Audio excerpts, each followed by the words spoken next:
Hi, welcome back. This is Stephen King with part 3 of EC&I 831 Computers in the Classroom Reflections.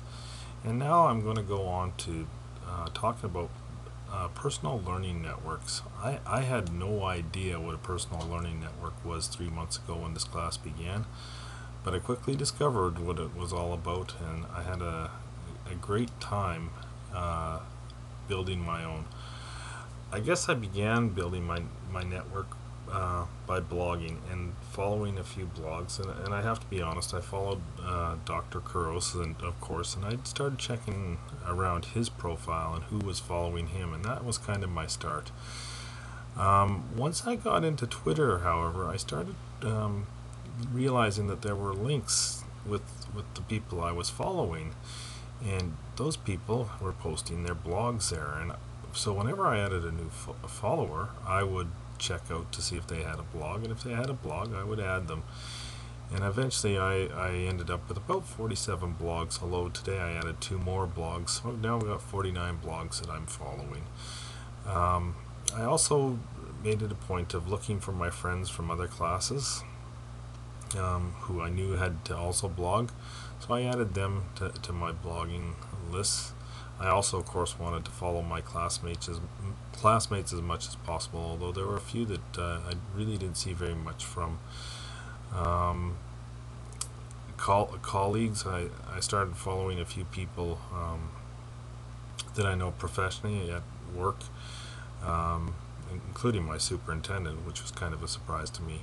So I've had a few contacts at the professional level within the school division I work in.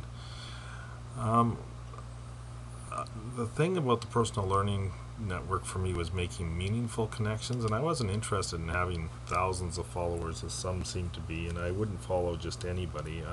I was kind of selective, and I took from a variety of places, and basically the end result, I consider this a group of people that are fairly significant contacts for me outside of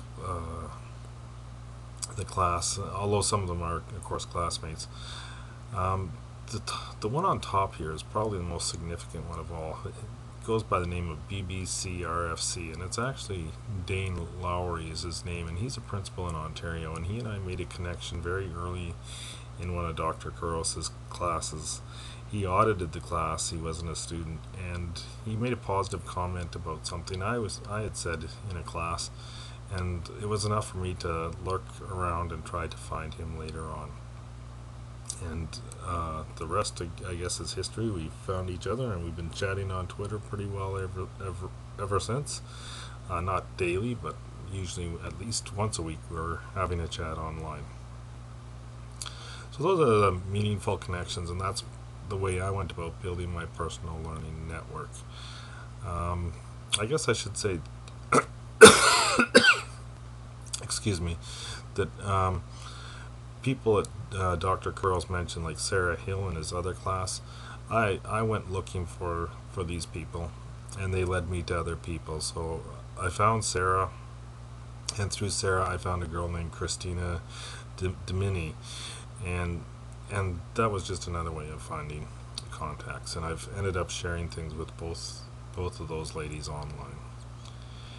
And that marks the end of part 3 of my personal reflections.